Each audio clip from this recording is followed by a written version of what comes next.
It began as a quiet moment between two men, one known for his raw, earthy intensity, the other for bringing the most sacred story ever told to life.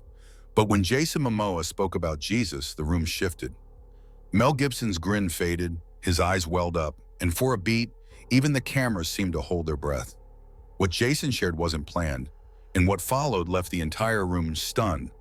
Oh, and before we dive in, tell us, what's your favorite Jason Momoa role of all time? Drop it in the comments.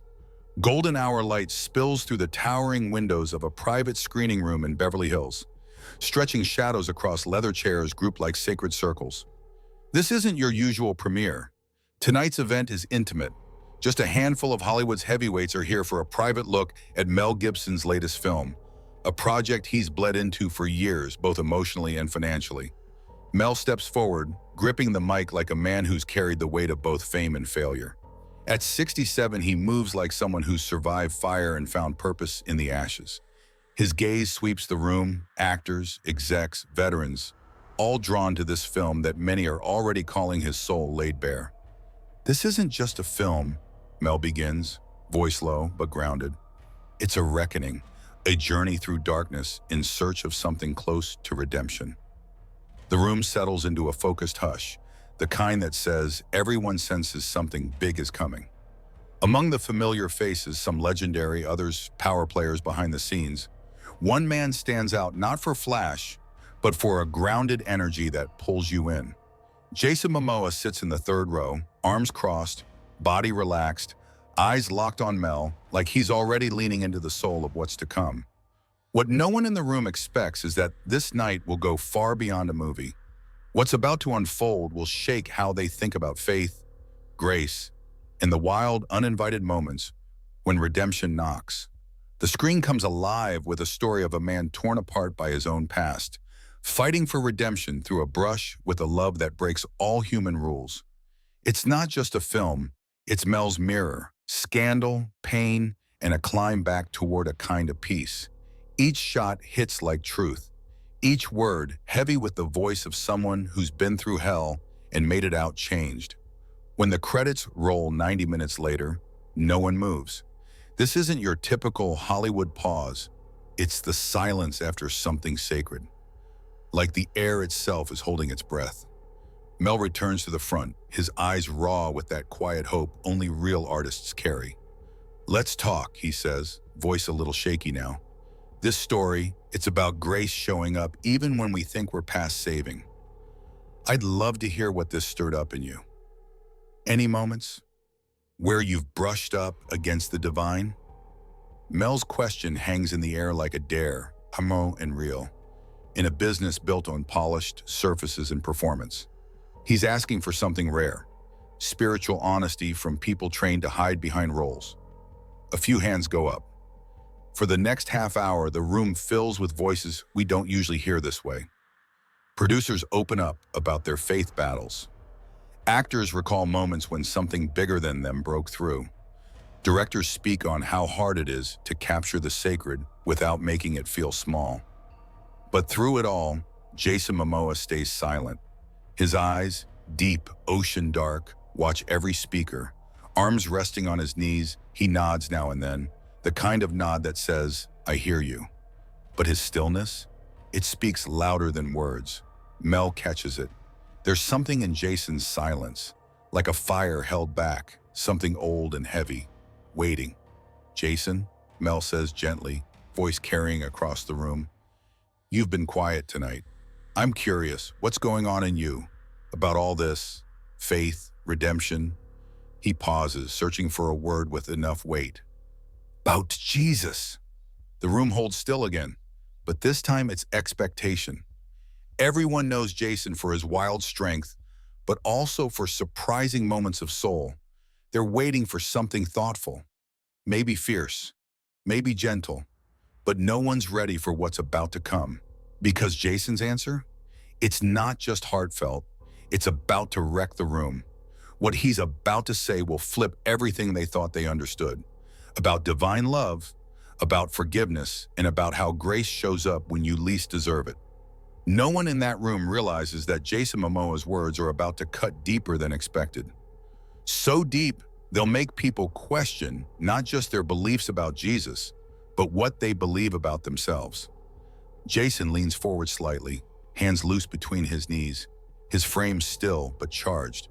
There's a grounded weight in him, like he's about to lift something buried inside. Mel, he begins, voice rough but gentle, the kind that makes people lean in. I've spent most of my life dodging talk about Jesus in Hollywood.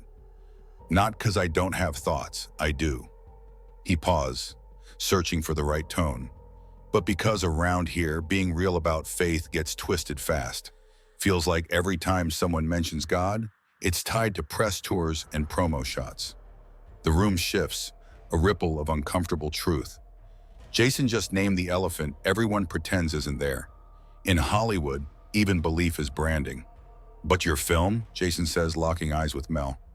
Man, it felt real, not like someone preaching, but someone reaching. And that's the space where I've found Jesus too, not in answers, in the questions. Mel gives a small nod, one artist recognizing another who's about to open a vein. Most folks who know me, Jason says, his voice is steady but low, they know about the heartbreaks I've been through. Losing my baby girl, losing River, feeling like I didn't belong anywhere for years. The room goes still, like even the air is listening. Jason's choice to lay it bare, to speak of grief and isolation without flinching, wraps the room in something raw and sacred. But here's what most don't know, he continues. I was pissed at God, really pissed. For years, I couldn't wrap my head around how something called love could just sit back while kids die, while good people get crushed, while the world feels like it's trying to break you for sport. A few heads nod, some look down. This isn't your red carpet faith talk. This is a man describing a brawl with the divine. I ended up in a church once, Jason says, eyes drifting off like he's back there. 6 months after Ava passed. Don't even know why I went in. Just needed to sit somewhere quiet. The pastor was talking about the crucifixion, how Jesus cried out, "My God, why have you forsaken me?" Jason's voice drops. And I remember thinking, finally, someone who gets what it's like to feel abandoned by the very love that's supposed to hold you. Across the room, Mel's face shifts. He knows that place, that cry. This wasn't theology. This was a man wrestling with something bigger than words. But then, Jason continues, the pastor said something that hit me like a punch to the chest. He said, when Jesus cried out like that, it wasn't doubt. It was the deepest kind of faith, the kind that screams, I'm still talking to you even when I don't feel you, even when everything says you're gone. The room goes dead silent, sacred, heavy. Even the most seasoned in the room, folks who've heard every kind of faith story, realize they're witnessing something rare. Jason's not performing, he's bleeding truth. That's when it hit me, he says. My anger at God, it wasn't me turning away, it was me engaging. I wasn't yelling into a void, I was yelling at someone I still believed was listening. You don't rage at something that isn't there. A few people nod, eyes wet. The intimacy of that insight lands hard. But what happened next, Jason says, voice rising just slightly, that's what flipped everything for me. He leans in slightly. The weeks after that church morning changed how I saw Jesus, changed how I saw love, changed what I thought redemption even was. Mel shifts forward too. Everyone feels it. Jason's getting close to something sacred. Because what I found out, he says, is that Jesus didn't come to explain pain. He came to sit in it with us, so we wouldn't be alone in it. It's quiet again, but now it's holy. But as Jason leans into what this realization meant, what it did to him, the room senses a shift. This story is about to step into territory that defies every neat idea they've ever had about love, healing, and faith. In the weeks after that church moment, Jason says, his voice thicker now, like he's walking barefoot through memories, I started paying attention to Jesus in a whole new way. Not as a symbol or some stained glass figure, but as a man who knew pain from the inside. The whole vibe in the room changes. This isn't religion class, it's something deeper, one soul tracing its steps through hell and finding something holy along the way. I started rereading the Gospels, he continues, not looking for answers about the meaning of life, but trying to see how someone that connected to the divine dealt with suffering, That made no damn sense. Mel's eyes catch a spark. He knows exactly what Jason means. And what I found? Jason pauses. Jesus hung out with the ones who were wrecked, not just flawed, wrecked, the ones no one knew what to do with, the ones who weren't gonna bounce back with a nice quote or self-help book. There's a shift in the crowd. Some squirm. This ain't the usual redemption arc. And that's when it hit me, Jason says, voice dropping low. Jesus wasn't trying to fix those people. He wasn't trying to fix them, Jason says, voice soft but sure. He was just loving them, not loving them so they'd get better, not loving them if they showed potential, just loving them as they were, in the mess. The line lands like thunder. This isn't divine love as prize for the polished. This is something deeper, wilder. That's when it shifted for me, he continues, eyes now lit with the memory. I stopped begging God to explain why Ava died, why River didn't make it, why this world seems built to crush good hearts. His voice drops lower. Instead, I started asking, is there a way to feel divine love without understanding it? The room feels it. This isn't feel-good faith. This is a man who's thought through his wounds. And then I had, I don't know what to call it, not a vision, not a miracle, just something real. Jason pauses, choosing words carefully. I was walking in Griffith Park about 3 months after that church morning. Sun just coming up. I was thinking about Ava. That kind of grief that just sits in your bones, he breathes in. And then I felt it. Not outside me, with me. Like someone was walking next to me in the pain. Not trying to fix it, not explain it, just carrying some of the weight. You could hear a pin drop. Even the most jaded folks in the room know they're hearing something real. Something that cost Jason to dig up and bleed out loud. I stopped walking, he says. And I just said, Jesus. Not like a prayer, not begging, just like you're calling out to someone in a crowd, someone you think you know. There's something raw in the way he says it, like he's handing the room a piece of his soul. And I swear, Jason continues, voice cracking now, I heard something, not out loud but clear as day. It said, I know I've been here the whole time, not waiting for you to get better, not needing you to believe harder.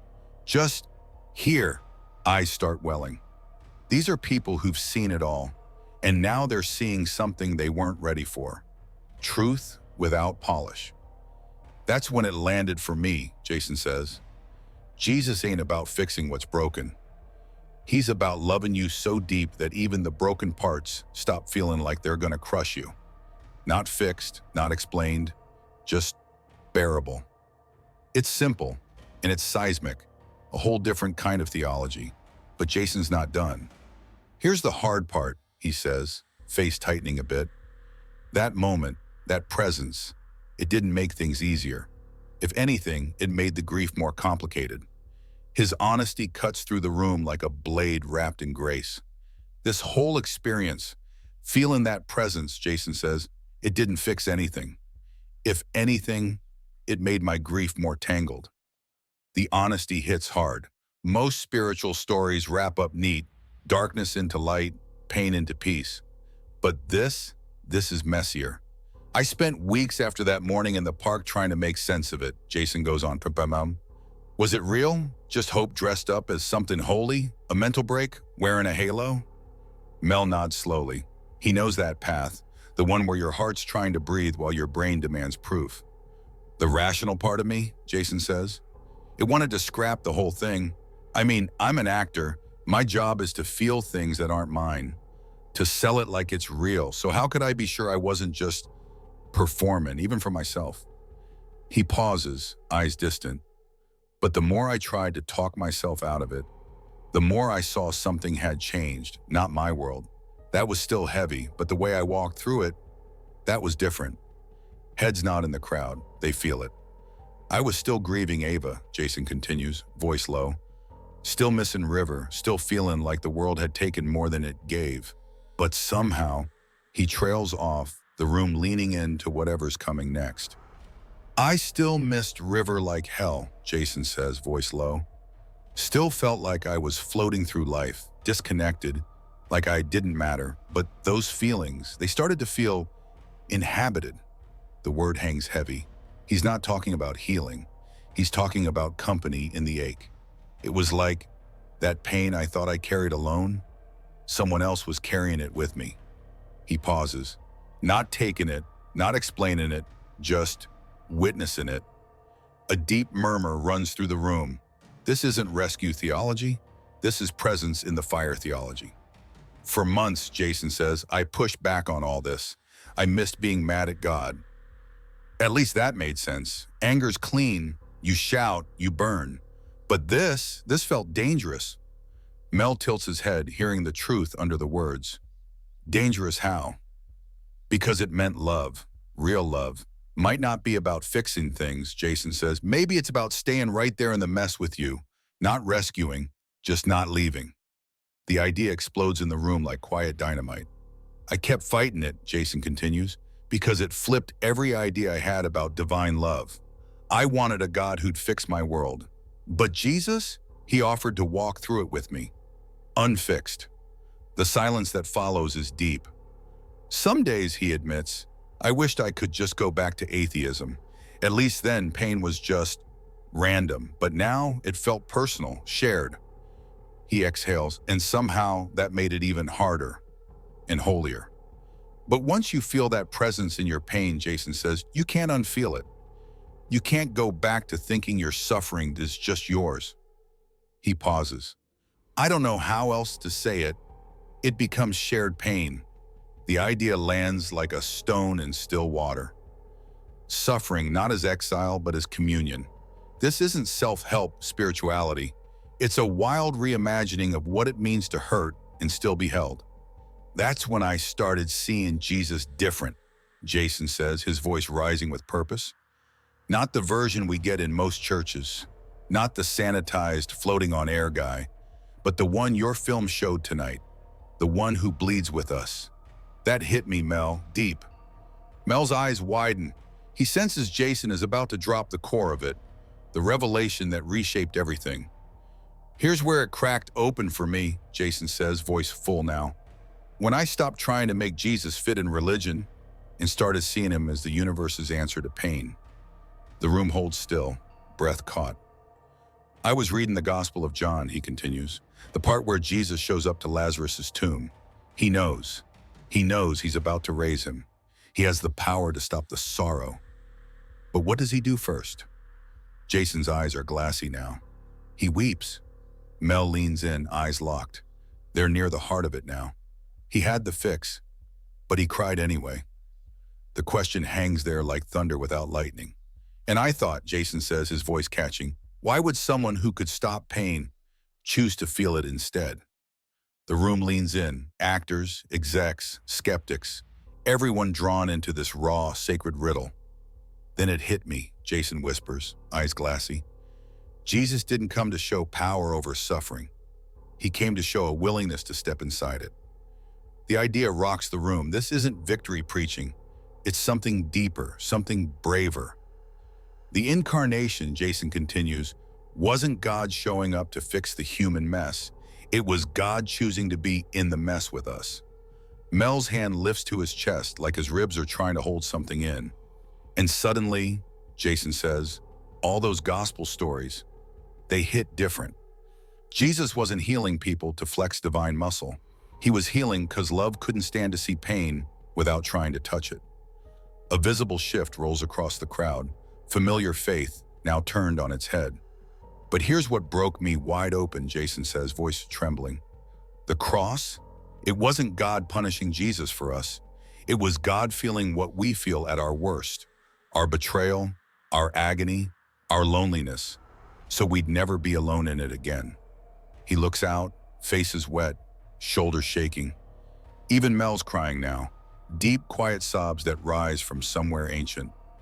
When Jesus cried out, "My God, why have you forsaken me?" Jason says, voice low and shaking. He wasn't breaking down. He was speaking for all of us, for everyone who's ever felt like the universe went silent on him. He swallows hard. He was making room for doubt. He was blessing the feeling of being completely alone. The weight of that lands hard. This isn't divine detachment, it's divine solidarity. And that's when I got it, Jason whispers. Jesus didn't show up to take suffering away. He came to redeem it. By joining us in it, the room exhales all at once. That one truth feels like lightning through the soul. He didn't bypass the human condition, Jason continues. He validated it. His voice breaks. Every time I think of Ava, every time I miss River, every moment life just feels too damn heavy. I remember Jesus felt all that, not so he could fix it, but so he could carry it with me. Mel is weeping now, undone by the raw truth in Jason's voice. The resurrection, Jason says, breath trembling. It wasn't God saying, see, that didn't matter. It was God saying, I walked through death with you, and now I'm walking you out of it. The silence in the room is sacred. That's why I can't call myself a traditional Christian, Jason says, but I can't deny Christ. Not anymore, because Jesus ain't my escape hatch. He's my companion in all this mess. The words settle like a blessing. No altar call, no pitch, just truth. This, Jason says, locking eyes with Mel, ain't about rescue, it's about presence. When you asked me about Jesus, that's what I came here to share. Not a feel-good story where faith fixed me, but the truth that real love, divine love, doesn't always fix. Sometimes it just stays. The room stays frozen, every soul silently turning over what they've just heard. Jason's words didn't just move them, they cracked something open. Now people aren't thinking about religion. They're thinking about pain and what it means to not walk through it alone. And Mel, the man who thought he was unveiling his story of faith, realizes he just witnessed something that changed his. The silence isn't awkward, it's holy. The kind that fills a space when truth makes itself known. Mel sits still, tears flowing, not dramatic, just real. His hands tremble slightly, like he's holding something delicate. He's not just hearing Jason's words, he's feeling them. Recognizing a truth so deep, it feels like finding something he'd lost in himself. Jason, Mel finally says, his voice barely more than gravel. I've been making faith films for decades. I've studied theology, read all the mystics. I've tried to show the divine on screen. He trails off, breath stolen by the weight of what Jason just revealed. But what you just said, Mel pauses, words caught behind the weight in his chest. What you just said is the most profound take on the incarnation I've ever heard. He looks at Jason, eyes wide, and it's coming from someone who doesn't even call himself a traditional Christian. The irony hangs thick. The man who made the passion just got wrecked by a man who walks barefoot through spiritual wildlands, not church aisles. All my life, Mel says, voice rising through tears, I've tried to earn God's love. Through my films, my pain, my penance, my work. He shakes his head. I made it all transactional. I give God my faith, he gives me salvation. I give him repentance, he gives me mercy. The honesty is jarring in a town built on masks. But what you're describing, Sergeant Mel says, that's love without the deal. Presence without the pitch, a God who stays, even if I don't believe hard enough, even if I'm not fixed. Jason nods, quiet. He knows this hit deeper than theology. It hits something ancient in Mel. That scene in your film, Jason says softly, where the main character realizes God isn't mad, he's grieving with him. That's what I felt in the park that morning. Not judgment, not even mercy, just solidarity. Mel blinks through tears. I built my career on the passion of Christ, he says, his voice trembling with awe. I thought I understood it, Mel says, eyes wide, voice ragged. I thought the passion was about what Jesus suffered for us. But you, he looks at Jason with awe. You just showed me it's also about how Jesus suffers with us. The room shifts. Something has been reframed. Not just a theology, but love itself. Every day for the last 20 years, Mel continues, I've carried guilt. My failures, my screw-ups, my scandals. I've been working overtime trying to earn my way back to worthiness, trying to show Baum and the world that I deserve forgiveness. The rawness of it silences the room. But if you're right, Mel says, voice barely holding, if Jesus doesn't leave us in the mess, if he's in it with us, if love shows up even when we don't, he can't finish. The weight of it is too much. Then your guilt's already shared, Jason says softly. Your shame's already witnessed. Your healing's already got company. The words fall like grace. Mel breaks, completely. Not just tears now, but full-body sobs. Something deep is cracking, wide open. Others weep with him, recognizing themselves in his ache. I don't even know how to make movies anymore, Mel chokes out. Everything I thought I knew, it's all different now. Maybe that's the point, Jason says gently. Not to make films about faith, but to make films from it. The room stills again. What would it look like, Mel whispers, to make a film that doesn't try to prove God, but just shows he's with us? As the night winds down, it's clear this wasn't just a film screening. It became something sacred. A room full of polished professionals just got undone by one man's raw, fearless take on divine love as companionship, not rescue. But no one is more changed than Mel Gibson. He came in thinking he understood faith. He's leaving with a new map, one drawn in tears and truth. 6 months later, Hollywood's buzzing. Whispers circle around Mel's new project. Those who were at that private screening don't talk about a movie. They talk about an awakening. Mel's new film can't be boxed in. It's not religious. It's not secular. It's something else. A story about a God who shows up in the middle of unresolved suffering. About love that stays, not saves. About grace that doesn't wait for your life to be cleaned up. I spent years trying to prove God in my films, Mel tells the press. Now I just want to show that he's here. That shift between argument and acknowledgement draws actors no one expected. Performers who never touched faith-based scripts now want in. Why? Because this story doesn't ask them to hide doubt or pretend hope is easy. When Jason's asked about his role in it, he just shrugs. Mel's journey is his, he says. I just shared what I lived. Sometimes God doesn't fix our broken places. He just lives in them with us. What comes from this is more than a movie. It's a first. It's a film that sits peacefully with questions, doesn't rush to answer, doesn't tie grief in a bow. It finds the sacred in suffering without trying to soften it.